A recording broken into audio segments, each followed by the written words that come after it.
అందరికీ very very good morning. ఈరోజు episode number 300, 300వ episode. మనం 301 రోజులుగా ఆ రెండు దినపత్రికల్లో ఎటువంటి వార్తలను రాస్తూ ఉన్నారో మనం దాని మీద విశ్లేషణ చేస్తూ ఉన్నాం. మధ్యలో ఒక రోజు నేను అరెస్ట్ అయిన రోజు గ్యాప్ వచ్చింది. సో 301 రోజులుగా మనం చేస్తున్నటువంటి దాంట్లో ఈరోజు ఎపిసోడ్ నెంబర్ 300. సో ఈరోజు ఎటువంటి వార్తల్ని రాశారో ఒక్కసారి చూద్దాం. 140 కోట్ల హిందువుల భక్తుల మనోభావాలను దెబ్బతీస్తూ ఆంధ్రప్రదేశ్ రాష్ట్ర ముఖ్యమంత్రి నారా చంద్రబాబు నాయుడు గారు తిరుమల లడ్డూలో జంతువుల కొవ్వు, దున్నపోతుల కొవ్వు, వీళ్ళ బందులో కొవ్వు కలిసిందని చెప్పి ఒక ఉన్మాదకరంగా మాట్లాడటం ఒకవైపు, దాన్ని సమర్థిస్తూ ఉప ముఖ్యమంత్రి పవన్ కళ్యాణ్ 1,00,000 లడ్డులు అయోధ్యకు పంపించారు ఈ పంది కొవ్వు, దున్నపోతుల కొవ్వుతో అని చెప్పి మాట్లాడటం. దాని తర్వాత వాళ్ళకి సంబంధించినటువంటి పత్రికలు, వాళ్ళకి సంబంధించినటువంటి టీవీ ఛానళ్ళు, ఈ కూటమి పార్టీలోని నాయకులు ఎవరైతే చంద్రబాబు నాయుడు గారి కోసం భజన చేసేటటువంటి ఎవరైతే కొంతమంది యదవులు, సన్నాసులు, ఇంతకంటే పెద్ద పదం మనం ఉంటే వాడచ్చు కూడా తప్పులేదు, వీళ్ళందరూ జంతువుల కొవ్వు, దున్నపోతుల కొవ్వు, పంది కొవ్వు, మనుషుల కొవ్వు, వీళ్ళ బంధుల కొవ్వు అని చెప్పి ఇష్టం వచ్చినట్టుగా తిరుమల లడ్డు మీద దుష్ప్రచారం చేస్తే వైఎస్ఆర్ కాంగ్రెస్ పార్టీకి సంబంధించినటువంటి ఎంపీ సుబ్బారెడ్డి గారు, వైవి సుబ్బారెడ్డి గారు, అక్కడ సుబ్రహ్మణ్య స్వామి గారు, వీళ్ళందరూ సుప్రీంకోర్టుకు వెళ్తే థర్డ్ పార్టీతో ఎంక్వైరీ చేయించండి, ఎందుకంటే ఈ విధంగా తిరుమల లడ్డుని అపవిత్రంగా మాట్లాడుతూ ఉన్నారు, హిందువుల మనోభావాలు దెబ్బతింటున్నాయి, ఏదైతే గుండె పగిలేటటువంటి విధంగా వీళ్ళు మాట్లాడుతూ ఉన్నారు, కలియుగ ప్రత్యక్ష దైవాన్ని అవమానపరుస్తున్నారని చెప్పి సుప్రీంకోర్టుకు వెళ్తే సుప్రీంకోర్టు ఆ రోజు చేవాట్లు పెట్టింది ముఖ్యమంత్రి చంద్రబాబు నాయుడు గారికి. ఏ ఆధారాలతో మీరు మాట్లాడారు, ఏ ఆధారాలతో మీరు ఏ రిపోర్ట్తో మాట్లాడారని చెప్పి ఆ రోజే చెంపలు వాయించింది ముఖ్యమంత్రి చంద్రబాబు నాయుడు గారికి సుప్రీంకోర్టు ఆ రోజే. అయినా సిగ్గా ఎగ్గా ఏముండదు కదా వీళ్ళకి, ఇలా బతుకులే అంత కదా, వీళ్ళు రోజు బతుకుతున్న బతుకు ఫేక్ బతుకులు. ఈ ముఖ్యమంత్రి కానీ, ఉప ముఖ్యమంత్రి కానీ, వీళ్ళ మంత్రివర్గం కానీ 22 మంది క్రిమినల్స్ క్యాబినెట్లో ఉంటే ఇట్లాంటివి వస్తాయి వీళ్ళకి. ఈరోజు 600 పేజీలు అనుకుంటుంది ఛార్జ్షీటు 213 పేజీలు ఉన్నట్టుంది. ఈ ఛార్జ్షీట్లో ఈరోజు క్లియర్గా జంతువుల కొవ్వు కలిసిందనడానికి ఎటువంటి ఆధారాలు లేవని చెప్పి ల్యాబ్ రిపోర్ట్ ఇచ్చింది. మరి ఈరోజు చంద్రబాబు నాయుడు కానీ, లేదంటే పవన్ కళ్యాణ్ కానీ, లేదంటే లోకేష్ కానీ, వీళ్ళ మంత్రులు కానీ, వీళ్ళ మంది మాల్బలం కానీ, వీళ్ళందరూ మరి ఎటువంటి శిక్షకి రెడీ అవుతున్నారని అడుగుతా ఉన్నా. ఎందుకంటే కలియుగ ప్రత్యక్ష దైవం వెంకటేశ్వర స్వామి మీద రాజకీయం కోసం ఎలాంటి నీచమైనటువంటిది మీరు మాట్లాడారనేది ఖచ్చితంగా ప్రతి ఒక్క పబ్లిక్ గమనించింది. ఈరోజు జంతువుల కొవ్వు అనేది కలవలేదు అని చెప్పి రిపోర్ట్ ఇచ్చింది. కల్తీ నెయ్యి, కల్తీ కెమికల్ నెయ్యి అని చెప్పి మళ్ళీ మీరు వాళ్ళ హెడ్డింగ్లు పెట్టారు. ఇది కూడా అసలు కలవటానికి అవకాశమే ఉండదు. ఎందుకంటే తిరుమల వెంకటేశ్వర స్వామికి మనం కల్తీ నెయ్యి పెట్టి ఆయన ప్రసాదం పెట్టేటటువంటి ధైర్యం ఎవడైనా చేయగలుగుతాడా? చేస్తే అక్కడికక్కడ రక్తం కక్కుని వస్తారు కదా, అక్కడికక్కడ రక్తం కక్కుని వస్తారు. వెంకటేశ్వర స్వామికి కల్తీ నెయ్యితో ప్రసాదం పెడితే బతుకుంటాడా వాడు? ఈరోజు సిట్లో ఉన్నది వీళ్ళ అధికారులు కాబట్టి దాన్ని మళ్ళీ ఇదిగో కల్తీ నెయ్యి, ఆ బోలే బాబా డైరీ సప్లై చేస్తుంది అన్నారు కదా. అంటే ఇక్కడెక్కడ రాజకీయ నాయకుల ప్రమేయం లేదు కదా. ఒకవేళ మీరు చెప్పిన దాన్ని కొట్టుకుంటే రాజకీయ నాయకుల ప్రమేయం ఎక్కడా లేదు కదా. మరి మీరు చేసినటువంటి ఆరోపణ ఇదే. మరి బోలే బాబా డైరీని జగన్మోహన్ రెడ్డి గారు బ్లాక్ లిస్ట్లో పెట్టారు, జగన్మోహన్ రెడ్డి గారి ప్రభుత్వం.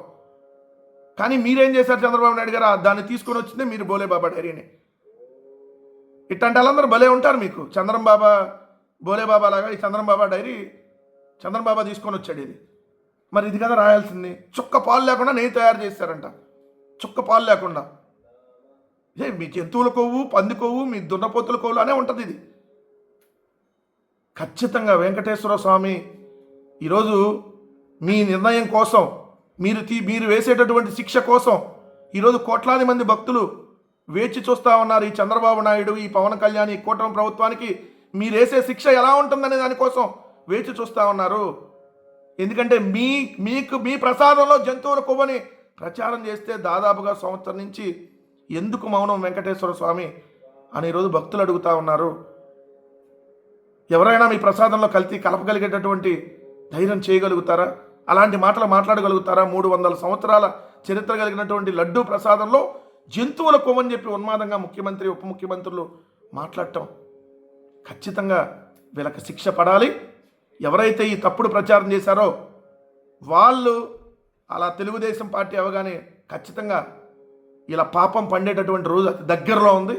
ఖచ్చితంగా దీనికి వీళ్ళు ఎన్ని ప్రాయశ్చిత్తాలు చేసినా, ఎన్ని రకాల క్షమాపణలు చెప్పినా ఆ దేవుడు ఎట్టి పరిస్థితిలో వీళ్ళని క్షమించడు అనేది ఖచ్చితంగా ఇప్పుడు రిపోర్టులను బట్టి దేవుడు తన మీద మచ్చ వేస్తే అతని మచ్చను దేవుడి మీద వేసినటువంటి మచ్చను జరుపుకున్నట్టుగా ఈరోజు ఆ మచ్చ వేసినటువంటి వాళ్ళకు కూడా శిక్ష అదే దేవుడు వేస్తాడనేది మాత్రం ఖచ్చితం. ఏళ్ల నాటి రుణం వెంటాడుతుంది. కేవలం సెక్యూరిటీల భారమే 4,33,000 కోట్లు. ఇది తీరాలంటే 2064 వరకు కట్టాల్సిందే. రాష్ట్రం ఏటా చెల్లించాల్సిన అప్పులపై ఆర్బీఐ నివేదిక. ఉమ్మడి విభజిత ఆంధ్రప్రదేశ్లో దశాబ్దాలుగా వివిధ ప్రభుత్వాలు రిజర్వ్ బ్యాంకు నుంచి సెక్యూరిటీల వేలంలో తీసుకున్న రుణాలు తీరాలంటే 2064 సంవత్సరం రావాల్సిందే. ఏటా ప్రతి రాష్ట్రానికి రుణాలు తీసుకునేందుకు కేంద్ర ప్రభుత్వం అనుమతులు ఇస్తూ ఉంటుంది. ఈ ఆర్థిక సంవత్సరంలో రాష్ట్ర స్థూల ఉత్పత్తి విలువను లెక్కించి అందులో 3% వరకు రాష్ట్ర ప్రభుత్వాలు రుణాలు తీసుకునేందుకు కేంద్ర ఆర్థిక శాఖ అనుమతిస్తూ ఉంటుంది. తొలుత అర్ధ సంవత్సరానికి తర్వాత 2 త్రైమాసికాలకు వేరువేరుగా ఈ అనుమతి లభిస్తాయి. తద్వారా 234 కోట్ల నిధులు దుర్వినియోగానికి తద్వారా ఇందుకు అనుగుణంగా ఆర్బీఐ సెక్యూరిటీలు వేలం వేసి ఆయా ప్రభుత్వాలకు రుణాలు సమకూరుస్తుంది. సో ఈ 5 ఏళ్లలోనే 93,982 కోట్లు కట్టాలి. ప్రస్తుత ఆర్థిక సంవత్సరం సహా వచ్చే 5 ఏళ్లలో రాష్ట్ర అభివృద్ధి రుణాలు తీర్చాలంటే 93,982 కోట్లు అవసరం. ఈ ఒక్క అప్పు తీర్చాలంటేనే రాష్ట్ర బడ్జెట్పై ఏటా సుమారు 20,000 కోట్ల భారం పడుతుంది అని చెప్పి మొత్తం రాసుకొచ్చారు కదా. మరి ఇప్పుడు చంద్రబాబు నాయుడు గారు ప్రభుత్వం అడ్డగోలుగా తీసుకొస్తున్నటువంటి అప్పులు కేవలం 19 నెలల కాలంలో 3 లక్షల కోట్ల రూపాయలకు పైగా అప్పులు చేస్తే మరి ఈ భారం అంతా నెక్స్ట్ వచ్చేటటువంటి జగన్మోహన్ రెడ్డి గారి ప్రభుత్వం తీర్చాలి కదా. ఇది మరి అది కూడా రాయాలి కదా. అడ్డగోలుగా ఈ ప్రభుత్వం అప్పులు తీస్తుందని. ఏళ్ల నాటి రుణం వెంటాడుతుందంట. ఆ ఏళ్ల నాటి రుణాల్లో ఎక్కువ రోజులు ముఖ్యమంత్రిగా చేసింది ఏదైతే ఈ చంద్రబాబు నాయుడే కదా, మీ చంద్రబాబు నాయుడే కదా. ఏళ్ల నాటి రుణం అంటే 7 ఏళ్ళుగా సీఎంగా చేసి లక్షల కోట్లు అప్పులు చేసిన చంద్రబాబు నాయుడే కదా. దాన్ని మరి అది వెంటాడుతుందని రాయాలి కదా. అత్యధిక రోజులు సీఎంగా చేసి అత్యధిక అప్పులు చేసి ఏదైతే ఆ పాపం ఈరోజు వెంటాడుతుందని రాయాలి కదా. జనాల్ని మభ్యపెట్టేటందుకు భలే వార్తలు రాస్తారు వీళ్ళు. మరి జగన్మోహన్ రెడ్డి గారు ఉన్నప్పుడు 5 సంవత్సరాల్లో 1,93,000 కోట్ల రూపాయలు అసలు వడ్డీ కలిపి కట్టాడు. ఆయన తీసుకొచ్చినప్పుడు 3,32,000 కోట్లలో 1,93,000 కట్టాడు. 1,93,000 కోట్లు. మరి అది రాయాలి కదా వార్త.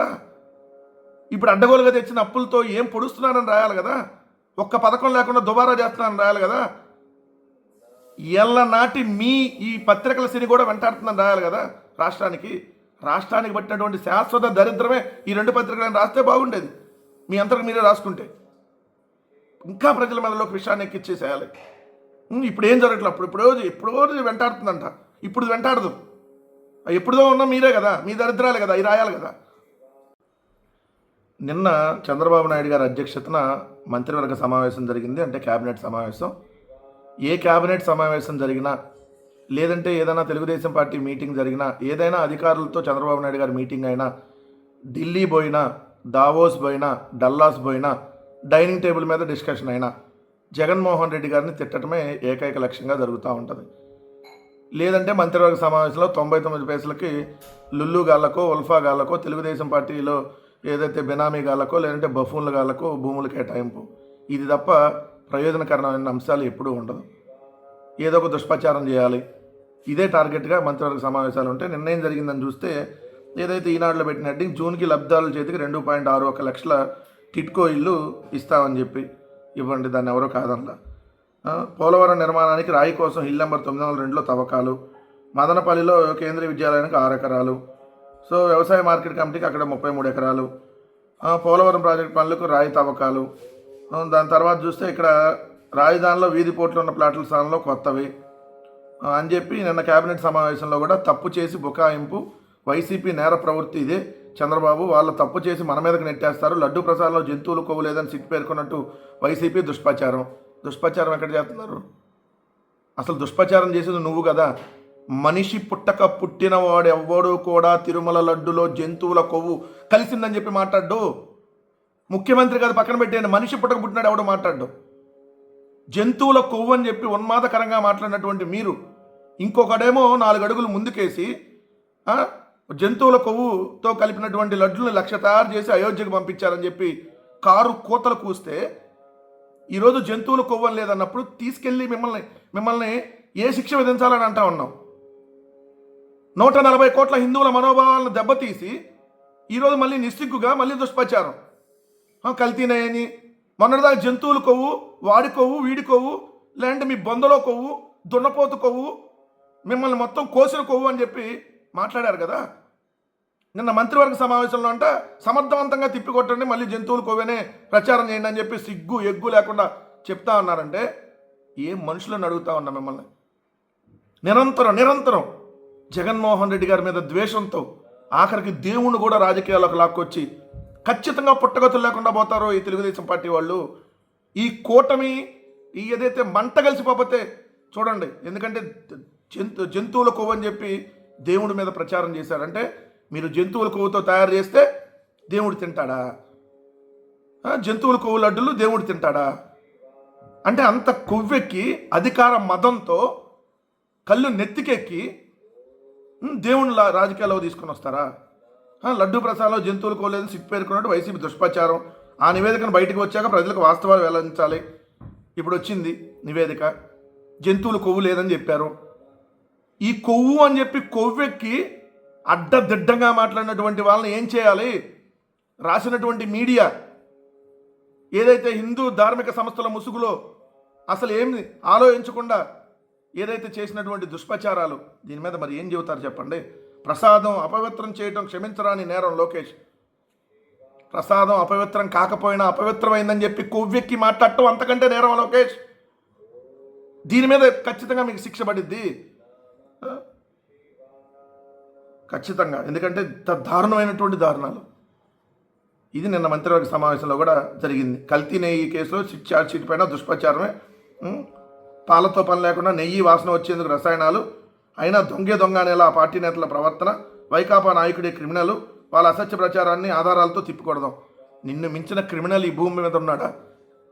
అసలు నువ్వు మనిషివే కాదని చెప్పాడు ఏదైతే నందమూరి తారక రామారావు గారు. తేనె పూసిన కత్తి, మేకవన్న పులి, గాంధీని చంపినటువంటి గాడ్సే కంటే నీచుడు నా అల్లుడు చంద్రబాబు నాయుడు అని చెప్తే ఇంకా నువ్వు సిగ్గు లేకుండా బతుకున్నావు.